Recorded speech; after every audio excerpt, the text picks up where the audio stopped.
बच्चों, आज हम लोग देखेंगे कोऑर्डिनेट कंपाउंड के बारे में। लेकिन कोऑर्डिनेट कंपाउंड से पहले थोड़ा सा हम लोग चर्चा करेंगे एडिशन कंपाउंड के बारे में। तो यहाँ पर addition compound,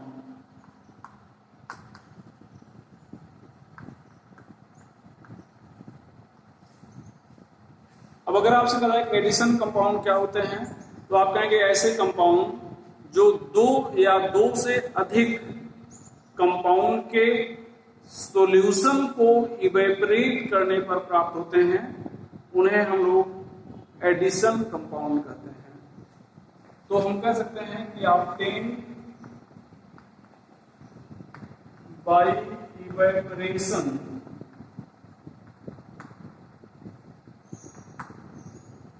of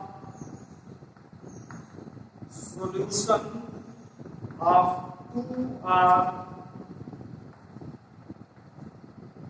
more than 2 compound।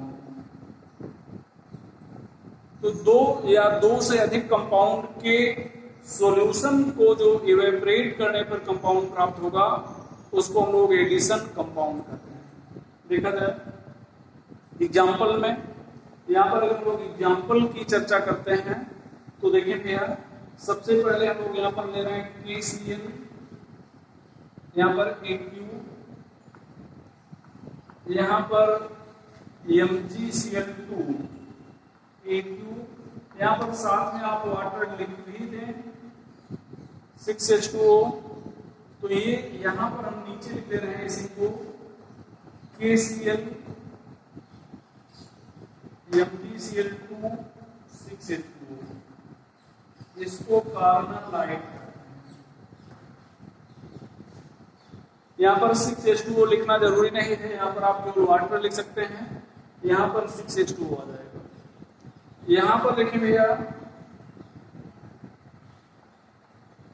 M2SO4 plus M-2SO4 whole thrice plus 24H2O, ये हो जाएगा M2SO4 M-2SO4 whole thrice 24H2O। यहाँ पर इसको एलम कहेंगे,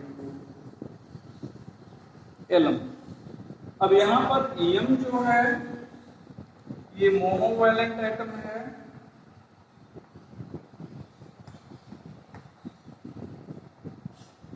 एटम न कहकर आयन कहा जाए, बल्कि आयन के रूप में होगा चूंकि वो। तो यहाँ पर Na प्लस हो सकता है, K प्लस हो सकता है, Rb प्लस हो सकता है, CS प्लस हो सकता है, Pl प्लस हो सकता है, but not Li plus. Li plus नहीं हो सकता। क्यों Li प्लस क्यों नहीं हो सकता? तो आप कहेंगे लिथियम की साइज काफी छोटी है, इसके सल्फेट को अगर आप हीट करेंगे तो क्रिस्टल लैटिस में फिट नहीं बैठेगा। अब यहाँ पर अगर आप M की जगह पर पोटेशियम लिख दिए, यहाँ पर K लिख दिए और यहाँ पर एल्युमिनियम लिख दिए, तो इसको आप पोटास एलम कहेंगे। तब ये अगर यहाँ पर पोटेशियम लिख दिया जाए, K प्लस लिख दिया जाए और यहाँ पर एल्युमिनियम ट्रिपल प्लस लिख दिया जाए, तो फिर आप इस कंपाउंड को पोटास एलम कह सकते हैं। पोटास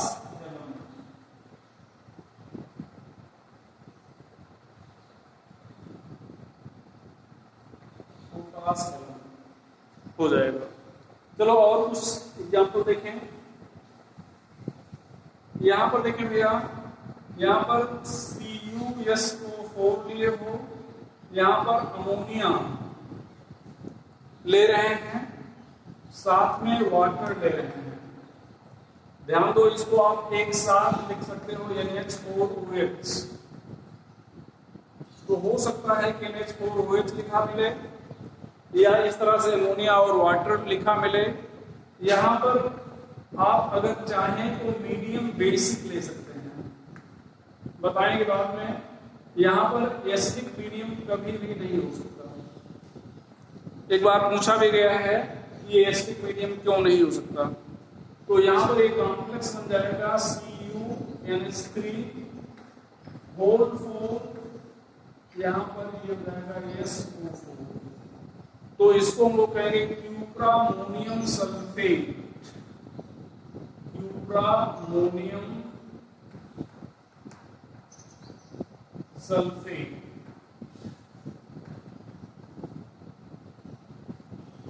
या इसको सिट्रिजर रिएजेंट भी कहते हैं, सिट्रिजर रिएजेंट। यहाँ पर बेसिक मीडियम, यहाँ पर ध्यान दो, बाद में चर्चा होगी। ये लिगैंड है, ये सेंट्रल एटम है। ये लिगैंड अपना लोन पेयर इसको डोनेट करता है, तब जुड़ता है। अगर मीडियम हम लोग एसिडिक कर लेंगे तो एसिडिक का मतलब ये H+ हो जाएगा, अमोनिया का लोन पेयर H+ को मिल जाएगा, तो ये NH4+ हो जाएगा, और तब अमोनिया इसके साथ कॉम्प्लेक्स नहीं बना पाएगा, डोनेट नहीं कर पाएगा, मतलब अमोनिया इसके साथ जुड़ नहीं पाएगा। इसलिए आप अमोनिया को यहाँ पर बेसिक मीडियम में ही ले सकते हैं, न्यूट्रल मीडियम में ले सकते हैं, लेकिन एसिडिक मीडियम में नहीं ले सकते। क्यों नहीं ले सकते? तो आप कहेंगे एसिडिक मीडियम में अमोनिया का प्रोटोनेशन हो जाने के कारण ये NH4+ में बदल जाएगा, जिसके पास लोन पेयर नहीं है, इसलिए ये कॉम्प्लेक्स फॉर्म नहीं कर पाएगा। इसलिए मीडियम आप एसिडिक नहीं ले सकते। ये हो गया। एक और एग्जाम्पल हम लोग देख रहे हैं, यहाँ पर 4KCN plus FeCN whole twice. ये आप इवेपोरेट, हमने कहीं पर नहीं लिखा, आप इवेपोरेट करते रहेंगे। तो यहाँ पर K4FeCN6 हो जाएगा। तो ये कुछ एडिशन कंपाउंड के एग्जाम्पल लिखे गए हैं, कुछ पीछे लिखे गए थे, मिटा दिए गए, कुछ अभी बोर्ड पर दिख रहे हैं। ये एडिशन कंपाउंड के एग्जाम्पल हैं। अब एडिशन कंपाउंड भी 2 टाइप के होते हैं भैया। चलो देखा जाए कौन से 2 टाइप के होंगे।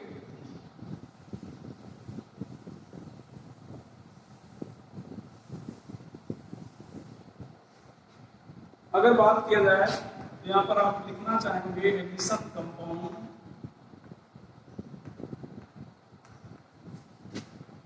Is of 2 type. पहला डबल सॉल्ट, और दूसरा हो जाएगा कॉम्प्लेक्स कंपाउंड और कोऑर्डिनेट कंपाउंड।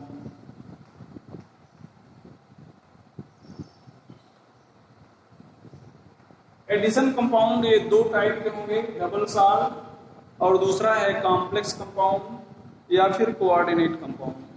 चलो देखते हैं हम लोग डबल सॉल्ट के बारे में। एकदम सॉल्ट में लिख दे रहे हैं। डबल सॉल्ट क्या है? तो आप कहेंगे दो salt which makes its identity only in solid state. तो यहां पर लिख रहे हैं stable only in solid state,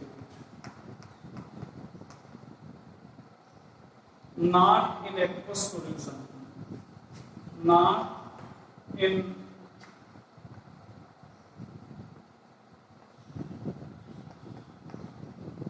aqueous solution. In solution breaks up into their constituent ion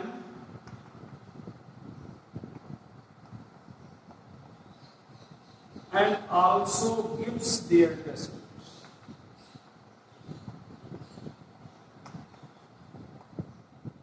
तो ऐसे कंपाउंड जो केवल सॉलिड स्टेट में स्टेबल होते हैं, एक्वस सॉल्यूशन में स्टेबल नहीं होते। एक्वस सॉल्यूशन में ये अपने कॉन्स्टिट्यूएंट आयन में टूट जाते हैं और उनका टेस्ट भी देते हैं, इसका अपने आयन का टेस्ट देते हैं। ऐसे कंपाउंड को आप डबल सॉल्ट कहते हैं। चलो यहाँ पर देख लिया जाएगा, एग्जाम्पल लिखा। अभी यहाँ पर एलम का फार्मूला लिखा गया था, अब हम लोग उसको पोटास एलम लिख दे रहे हैं। जहां पर एम था वहां पर पोटेशियम लिख दिया, जहां पर एम डैश था वहां पर हम लोग एल्युमिनियम लिख दे रहे हैं, एल्युमिनियम। यहाँ पर ये होल थ्राइस ये 24H2O, ये सॉलिड स्टेट है। सॉलिड स्टेट में ये इस तरह से पाया जाएगा।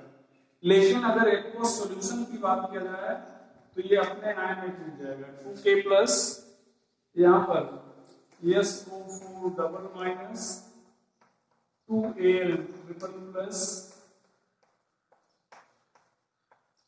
3SO4 डबल माइनस 24H2O, ये एक्वस सॉल्यूशन में है। ये जो कंडीशन है ये कहां पर है भैया? सॉल्यूशन में है। तो सॉलिड स्टेट में ये इस रूप में पाया जाएगा, लेकिन यही कंपाउंड सॉल्यूशन में इस रूप में पाया जाएगा। अब यहां पर अगर BaCl2 ऐड कर दिया जाए भैया, यहां पर BaCl2 ऐड कर दिया जाए तो बेरियम सल्फेट का व्हाइट प्रेसिपिटेट मिल जाएगा, व्हाइट PPT। तो कहने का मतलब ये कंपाउंड एक्वस सॉल्यूशन में सल्फेट आयन का टेस्ट दे रहा है। इसी तरह से अगर यहाँ पर अमोनियम हाइड्रोक्साइड ऐड कर दिया जाए तो ये एल्युमिनियम हाइड्रोक्साइड का प्रेसिपिटेट मिल जाएगा। तो कहने का मतलब ये हो गया कि ये कंपाउंड सॉलिड स्टेट में तो ऐसा दिख रहा था, लेकिन सॉल्यूशन में ये इस रूप में रहेगा और अपने आयन का टेस्ट भी देगा। इसका मतलब जो डबल साल्ट है इसको आप मतलब जो एलम है या पोटास एलम है, ये डबल साल्ट का एग्जांपल है। तो ये एक एग्जांपल हो गया एलम, पोटास एलम बल्कि कह दिया जाए। और दूसरा जो है मोर साल्ट आप लिख सकते हो FeSO4 NH4 whole twice SO4 6H2O। ये जो एग्जाम्पल हैं ये डबल साल्ट के एग्जाम्पल हैं। कार्डेलाइट लिखा था पीछे, वो भी डबल साल्ट का एग्जाम्पल है। आगे हम लोग देखेंगे कोऑर्डिनेट कंपाउंड, इसका दूसरा part.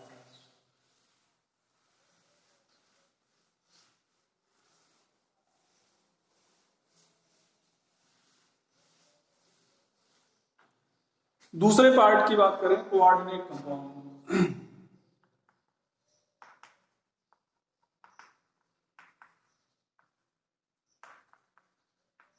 Are complex compound.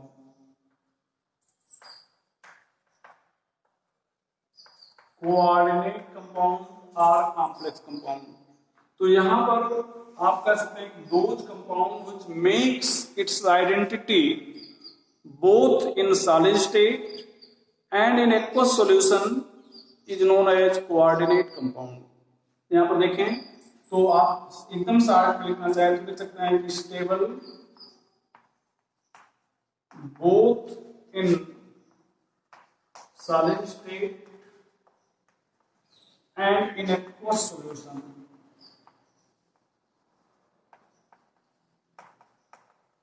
Solid state और एक्वस सॉल्यूशन दोनों में स्टेबल होता है।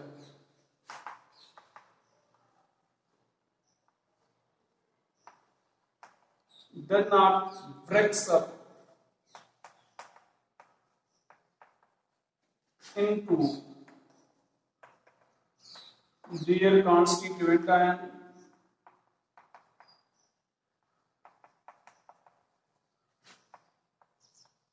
and also does not give their test, और उनका टेस्ट भी नहीं देंगे। तो अपने कॉन्स्टिट्यूएंट आयन में नहीं टूटेगा और उनका टेस्ट भी नहीं देगा। तो यहां पर ध्यान देगा, यहां पर हम लोग ले रहे हैं कि 4FeCl6 ये सॉलिड स्टेट में रहेगा। अगर आप सॉल्यूशन में लेते हैं तो ये 4K प्लस हो जाएगा, FeCl6 -4 हो जाएगा। तो यहां पर ध्यान दें, ये आयरन है, फेरस आयन है, Fe डबल प्लस है, Cl माइनस है। FeCl6 -4 है, इसको कहेंगे फेरोसाइनाइड आयन। तो this compound does not give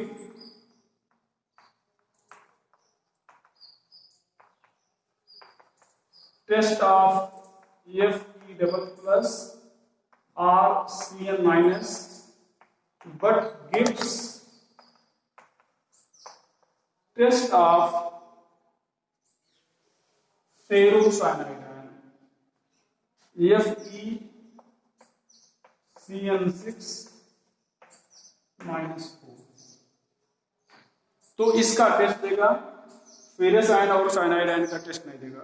हमने कहा इसको कोऑर्डिनेट कंपाउंड कहेंगे या कॉम्प्लेक्स कंपाउंड कहेंगे। कॉम्प्लेक्स इसलिए कह रहे हैं कि यहाँ पर देख रहे हैं कैपिटल ब्रैकेट, स्मॉल ब्रैकेट और सिंपल चीजें भी हैं, तो कई चीजें मिली हुई टाइप की दिख रही हैं, इसलिए इसको कॉम्प्लेक्स कहते हैं।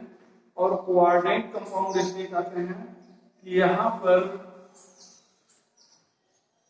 जो ये सेंट्रल एटम, इसे कहेंगे ये सेंट्रल एटम है और ये लिगैंड है, सेंट्रल एटम है और लिगैंड है। तो ये जो सेंट्रल एटम है और लिगैंड है दोनों कोऑर्डिनेट बॉन्ड से जुड़े होते हैं। यहाँ पर बल्कि देखा जाए ये Fe है, ये Cn, ये Cn, ये Cn, ये Cn, ये Cn, ये Cn, ये इसको डोनेट करेगा, इसको डोनेट करेगा, इसको डोनेट करेगा, इसको डोनेट करेगा। सबके पास लोन पेयर है, लोन पेयर डोनेट करेंगे। तो जो भी लिगैंड है वो सेंट्रल एटम से कोऑर्डिनेट बॉन्ड से जुड़े हैं और बहुत सारे कोऑर्डिनेट बॉन्ड पाए जा रहे हैं, इसलिए इस कंपाउंड को कोऑर्डिनेट कंपाउंड भी कहते हैं। तो आपको बता दिया कि डबल सॉल्ट क्या है, आपको बता दिया कि कोऑर्डिनेट कंपाउंड क्या है। यहां पर भैया फिर से थोड़ा सा देखा जाए, इसको मिटा दे रहे हैं। अगर हम लोग कोऑर्डिनेट कंपाउंड की बात करें तो इट में है 2 पार्ट। यहां पर ध्यान दें, कोऑर्डिनेट कंपाउंड के 2 पार्ट हो सकते हैं। एक को आप कहेंगे आयोनाइजेशन स्फीयर,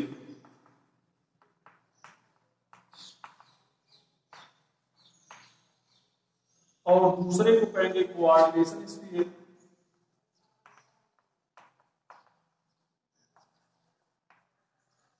आयोनाइजेशन स्फीयर, दूसरे को कहेंगे कोऑर्डिनेशन स्फीयर। तो ये 2 पार्ट हो गए। आयोनाइजेशन स्फीयर ऑलवेज आयोनाइजेस, ये हमेशा आयोनाइज होगा और कैपिटल ब्रैकेट के बाहर लिखा होगा। यहां पर coordination sphere in general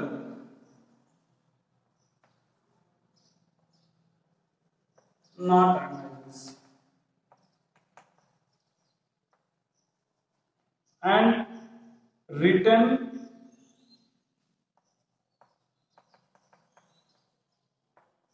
inside capital bracket। तो in general not ionises and written inside capital bracket, ये समान तौर पर आयोनाइज नहीं होगा और कैपिटल ब्रैकेट के बीच में लिखा होगा, कैपिटल ब्रैकेट के अंदर लिखा होगा।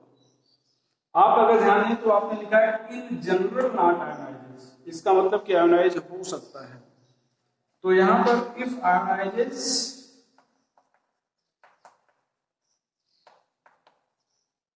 then complex is known as simple complex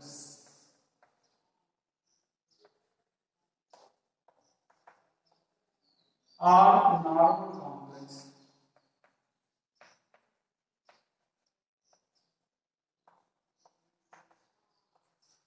like K2CbCN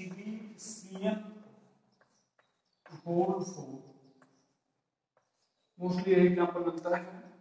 तो ये सामान्य तौर पे आयोनाइज नहीं होता, लेकिन आयोनाइज हो भी सकता है, और अगर आयोनाइज होगा तो फिर इसको नॉर्मल कॉम्प्लेक्स या सिंपल कॉम्प्लेक्स कहेंगे, और एग्जाम्पल K2CdCN4 का होगा।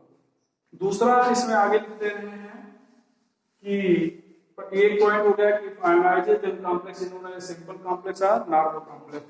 दूसरा यहां पर लिख दे रहे हैं इफ not ionized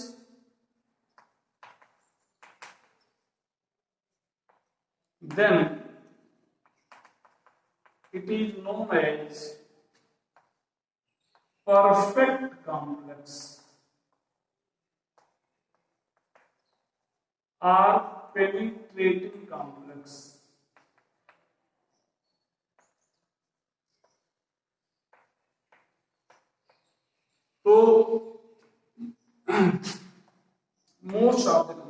एग्जांपल में अगर आपको लग रहा है most of complex compound,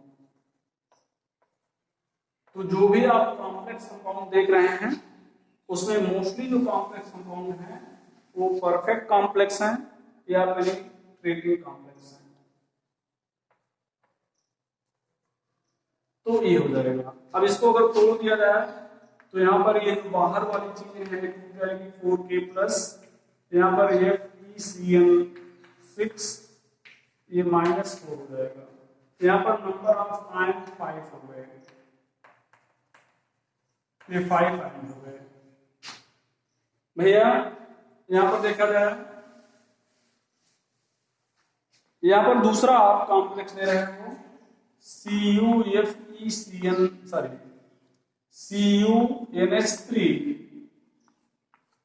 whole 4SO4। यहां पर अगर आप लेंगे तो CuNH3 whole plus 2 SO4 double minus, SO4 double minus हो जाएगा। अब यहां पर देखें तो यहां पर ये पूरा एक आयन है, ये एक और आयन है, कुल मिला के 2 आयन बने हुए हैं। तो यहां पर अगर नंबर ऑफ आयन की बात किया जाए तो यहां पर 2 आयन है। अब जैसे आयन क्यों बता रहे हैं, जैसे आपसे कई बार आयन नहीं पूछता, प्रॉपर्टी पूछ लेगा कि इनमें से दोनों में से, और भी एग्जांपल दे सकते हैं, किसकी कंडक्टिविटी मैक्सिमम होगी। तो कंडक्टिविटी किसकी मैक्सिमम होगी, जो मैक्सिमम आयन जनरेट करेगा उसकी कंडक्टिविटी मैक्सिमम होगी, जो आयन मिनिमम जनरेट करेगा उसकी कंडक्टिविटी मैक्सिमम नहीं हो सकती। आपने सॉल्यूशन वाले चैप्टर में कोलिगेटिव प्रॉपर्टी पढ़ा था। कोलिगेटिव प्रॉपर्टी का तो सॉल्यूशन की वो प्रॉपर्टी जो number of moles per depend करती है, नंबर ऑफ पार्टिकल्स पर डिपेंड करती है, नंबर ऑफ आयंस पर डिपेंड करती है, नंबर ऑफ मॉलिक्यूल्स पर डिपेंड करती है। तो जहां पर ज्यादा आयन बनेंगे, आपने जैसे मान लो यहाँ पर ATM लिख दिया जाए, ATM सॉल्यूशन, यहाँ पर भी ATM लिख दिया जाए, तो मोलर कंसंट्रेशन तो पहले के लिए सेम है, लेकिन यहाँ पर चूंकि नंबर ऑफ आयन 5 हो गए तो इसका जो मोलर कंसंट्रेशन माना जाएगा इसका 5 टाइम माना जाएगा, इसका मोलर कंसंट्रेशन जो माना जाएगा इसका 5 टाइम, मतलब आयंस का जो कंसंट्रेशन है उसका 5 टाइम हो जाएगा, 2 टाइम हो जाएगा यहाँ पर। तो यहाँ पर 5m लिख सकते हैं, यहाँ पर 2m लिख सकते हैं। तो ज्यादा आयन बने ज्यादा कोलिगेटिव प्रॉपर्टी होगी, कम आयन बने कम कोलिगेटिव प्रॉपर्टी होगी। तो आज इस चैप्टर की शुरुआत किया गया, थोड़ा सा इंट्रोडक्शन दिया गया, आगे चीजों को फिर यहाँ से कंटिन्यू नेक्स्ट लेक्चर में करेंगे। ठीक है।